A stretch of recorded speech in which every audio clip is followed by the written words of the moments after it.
Super star Krishna, Mahanati Jayaprada కలిసి నటించిన వియ్యాల వారి కయ్యాలు 1979 సంవత్సరం ఫిబ్రవరి 24వ తేదీన రిలీజ్ అయింది. అద్భుత విజయం సాధించింది. కరెక్ట్గా ఇదే సమయంలో ఫిబ్రవరి 2వ తారీఖున ఎన్టీ రామారావు, జయసుధ నటించిన డ్రైవర్ రాముడి సినిమా కూడా రిలీజ్ అయింది.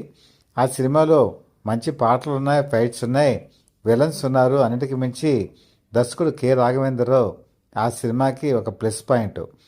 అలాంటి సినిమాని ఎదుర్కొని ఈ సినిమా తట్టుకోగలదా అని చెప్పి అందరూ కూడా భావించారు. కారణం ఏంటంటే ఈ సినిమాలో మెయిన్ విలన్స్ ఇద్దరున్నారు, కానీ వాళ్ళిద్దరూ కూడా ఇందులో పాజిటివ్గా చేశారు. ఒకళ్ళు రావు గోపాలరావు.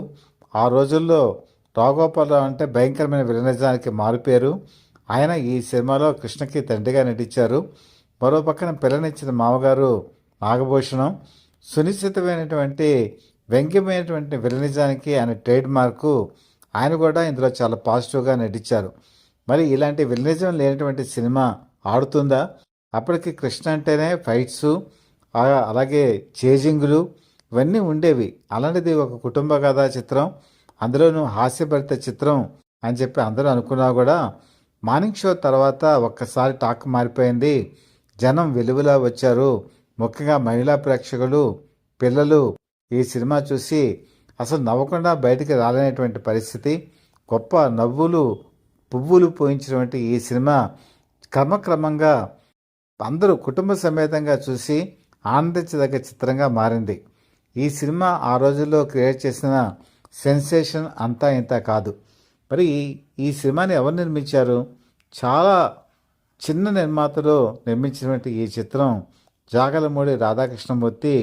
ఈయన ఒక చిన్న నటుడు, ఒక ఆర్టిస్ట్గా ఆయన కారంచేడు నుంచి వచ్చారు. అనేక సినిమాల్లో అనేక పాత్రలు చేస్తూ 1975 సంవత్సరంలో భాగస్వాముడితో కలిసి ఒక దీపం వెలిగింది అనేటువంటి సినిమా తీశారు. ఆ సినిమా క్లాసిక్గా బాగుంటుంది. వ్యాపారపరంగా పెద్ద లాభాలు తేకపోయినా కూడా కొంత అనుభవం అయితే ఆయనకి తీసుకొచ్చింది. అలాంటి ప్రయోగమే 1978 సంవత్సరంలో ఆయన చేశారు. కథ, స్క్రీన్ ప్లే అన్నీ కూడా కట్టా సుబ్బారావు అని చెప్పి ఫ్రెండు, మిత్రుడు. ఆయన అంతకుముందు సినిమా ఇండస్ట్రీలో పరిచయం ఉంది. అలాగే ఆయనకి దర్శకత్వ శాఖలో కూడా ఒక అనుభవం ఉంది. ఎప్పుడు దర్శకుడిగా పనిచేయలేదు, కానీ అసిస్టెంట్ డైరెక్టర్గా ఆయన కొంతమంది దగ్గర పనిచేస్తున్నారు. కాబట్టి ఆయన చేత మంచి కథ విన్న తర్వాత సినిమా తీద్దామని చెప్పి ప్రయత్నాలు ప్రారంభించారు. అందులో 33 పైసల వాటా జాగాలమూడి రాధాకృష్ణమూర్తి అయితే 33 పైసల వాటా కట్టా సుబ్బారావు. అలాగే మిగతా ఇంకో 5 భాగస్వాములు కూడా కలుపుకున్నారు. వాళ్ళందరిది కలిపి 34 పైసల వాటా. సో ఈ విధంగా ప్రారంభమైన వీళ్ళ జర్నీ ఈ సినిమా జంధ్యాలని పిలిపించి, అప్పుడు జంధ్యాల మంచి మాటలు రాస్తున్నారు. ఆయన సునిశ్చితమైన హాస్యానికి మారిపోయారు. ఆయన మొత్తం ఈ ఫేస్ చేసి ఈ స్క్రీన్ ప్లే కథకి మాటలు సమ్మకొచ్చిన తర్వాత అది చూసినటువంటి అందరికీ కూడా ఒక నమ్మకం కలిగింది. ఇది ఖచ్చితంగా మంచి సినిమాగా మారుతుంది, ఎవరిని పెట్టాలి అని చెప్పి. ఆ రోజుల్లో హాస్యం అనేటప్పటికీ మీకు ఫస్ట్ గుర్తుకొచ్చేది చంద్రమోహన్. అలాగే ఇప్పుడు రాజేంద్ర ప్రసాద్ అయితే వచ్చారు, కానీ అప్పుడు ఇంకా రాజేంద్ర ప్రసాద్ కూడా ఎంటర్ కాలేదు. కాకపోతే చంద్రమోహన్ బాగానే ఉంటారు, కానీ ఇంకా కొంచెం స్టార్ వాల్యూ ఉంటే మనకి బాగుంటుంది అని అనుకున్న తర్వాత వాళ్ళ మనసుల్లో మెదిలినటువంటి వ్యక్తి సూపర్ స్టార్ కృష్ణ.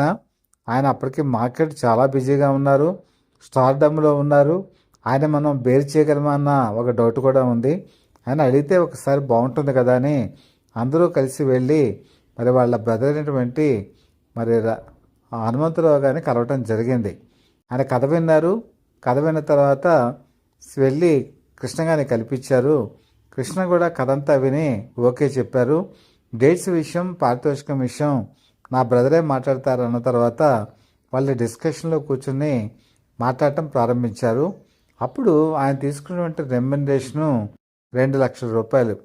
కానీ వీళ్ళ ఎఫర్డబిలిటీ కనుక చూస్తే అంత లేదు. అప్పుడు మళ్ళీ హనుమంతరావే చెప్పారనమాట, మీరు పని చేయండి, కృష్ణే మళ్ళీ వెళ్ళి కలవండి, మీ ప్రాబ్లం చెప్పండి అంటంతో మళ్ళీ సెకండ్ సిట్టింగ్లో కూర్చొని వాళ్ళ ఆర్థిక పరిస్థితిని వివరించారు.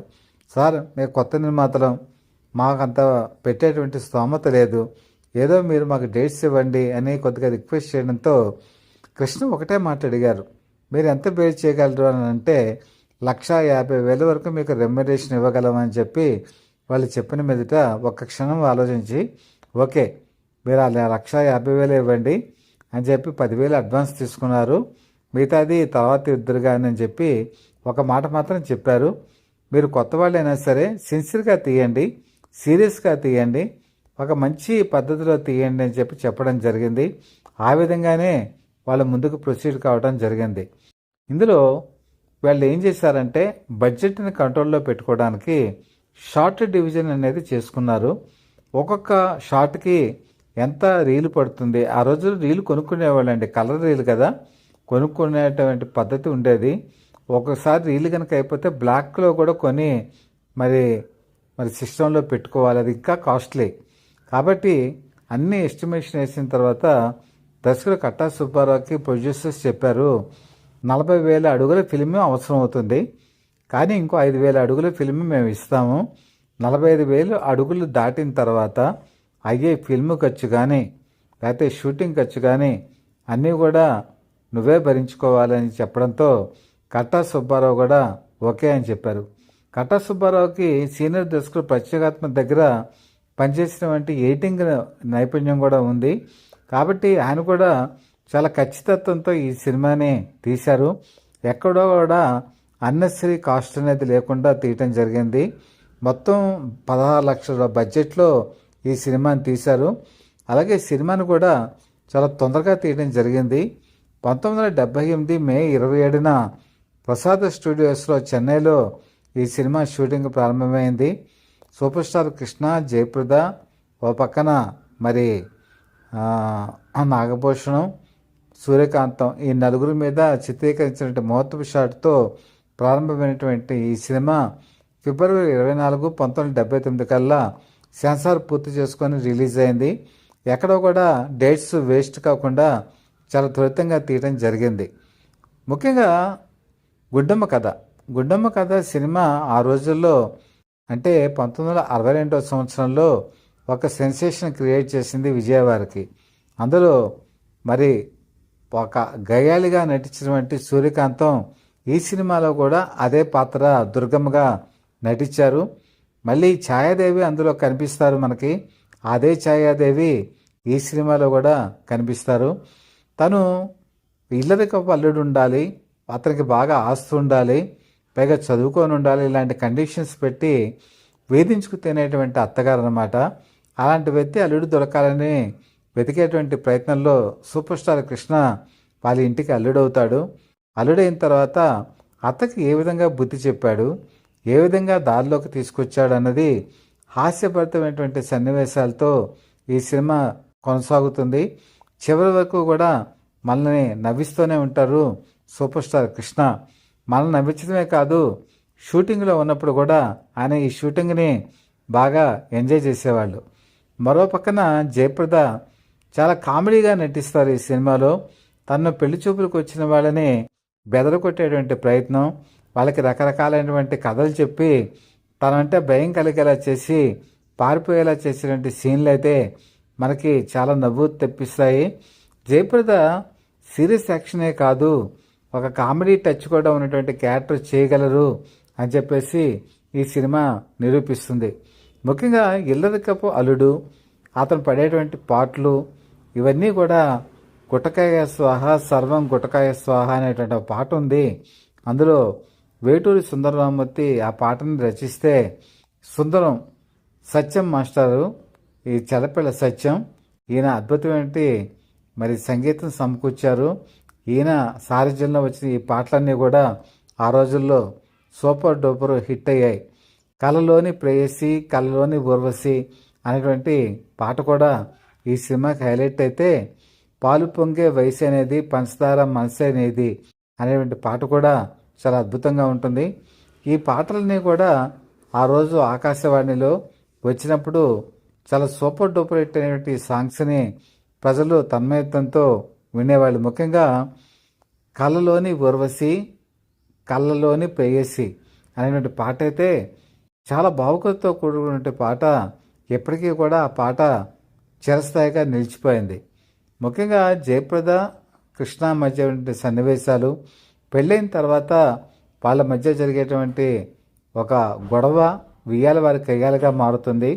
తర్వాత కృష్ణ ఆ గొడవని ఎలా సర్దుబాటు చేయాలని ఆలోచించి తన తెలివితేటలతో కుటుంబాన్ని సర్దుబాటు చేసే ప్రయత్నమే ఈ వియ్యాల వారి కయ్యాలు సెకండ్ హాఫ్లో మనకు కనిపిస్తుంది. అందుకే వియ్యాల వారి కయ్యాలు అనేటప్పటికీ ఆ రోజుల్లో చాలామంది ఈ సినిమాకి ఇంట్రెస్ట్ చూపించేవాళ్ళు, అలాగే చూసి ఆ సినిమా మీద గొప్ప ఆనందాన్ని ప్రకటించేవాళ్ళు. ఈ సినిమా ఆ రోజుల్లోనే బ్రహ్మాండమైన కలెక్షన్స్ తీసుకొచ్చింది. జాగలమూడి రాధాకృష్ణమూర్తిని ఒక నిర్మాతగా నిలబెట్టిన సినిమాగా నిలిచింది. కాబట్టి ఒక చిన్న నిర్మాత సినిమా తీయాలంటే చాలా కష్టాలు పడతాడు. సూపర్ స్టార్ కృష్ణ, జయప్రద లాంటి వాళ్ళు అగ్రస్థాయిలో ఉన్నా కూడా చిన్న నిర్మాతలకు అవైలబిలిటీలో ఉంటూ వాళ్ళు సినిమా తీసేలా వాళ్ళకి సహకరిస్తూ ఎన్నో విజయవంతమైన సినిమాలు తెలుగు సినిమా ఇండస్ట్రీకి వచ్చేట్టుగా చేశారు. అలాగే ఆ సినిమాలు సక్సెస్ అయ్యేట్టుగా ప్రేక్షకులు చూశారు. కాబట్టే ఇంత గొప్ప నిర్మాతలు ఈరోజు ఇండస్ట్రీలోకి రాగలిగారు. అలాంటి వాళ్ళు ఈరోజు కాకడా పెట్టి వెతికినా కూడా కనిపించరు. వియ్యాల వారి కయ్యాలు ఎప్పటికీ కూడా ఒక మంచి సినిమా, మంచి పాటలు, మంచి సాహిత్యం, మంచి డైలాగులు, జనరల్ మార్కు డైలాగులు అయితే మనకి ఎప్పుడూ కూడా అలా గుర్తుండిపోతాయి. ఇది అప్పటికి ఇల్లరిక పల్లెడు అనే కాన్సెప్టు పల్లెటూళ్ళలో ఉండేది, ఇప్పటికీ కొన్ని చోట్ల ఉంది. ఈ సినిమా చూసిన తర్వాత చాలామంది తమ అభిప్రాయాలను మార్చుకున్నారు. ఉమ్మడి కుటుంబ వ్యవస్థలో ప్రేమ, అభిమానం, అలాగే ఒకరి మీద ఒకరికి ఉండే ఘర్షణ వాతాన్ని వేడనాడాలి అనే సందేశాన్ని ఇచ్చే ఈ సినిమా అటు పల్లెటూళ్ళలోనూ ఇటు పట్టణంలో కూడా మంచి సందేశంతో ముందుకు సాగింది. ఇది ఈరోజు కూడా చూసినా కూడా మనకి ఒక భావావేశం, ఒక ఆనందం రెండు కూడా కలుగుతాయి. మరి మీకేమనిపించింది ఈ సినిమా చూస్తే? కామెంట్స్ రూపంలో నాకు తెలియచేయండి. ఈ కంటెంట్ కనుక మీకు నచ్చినట్లయితే సబ్స్క్రైబ్ చేసుకొని మీ బ్లెస్సింగ్స్ మా ఛానల్కి అందజేయవలసిందిగా మనస్ఫూర్తిగా కోరుకుంటూ, మీ మిత్రుడు శ్రేయోభిలాషి సత్యాబాద people live TV chief editor DVSS Krishnaprasad.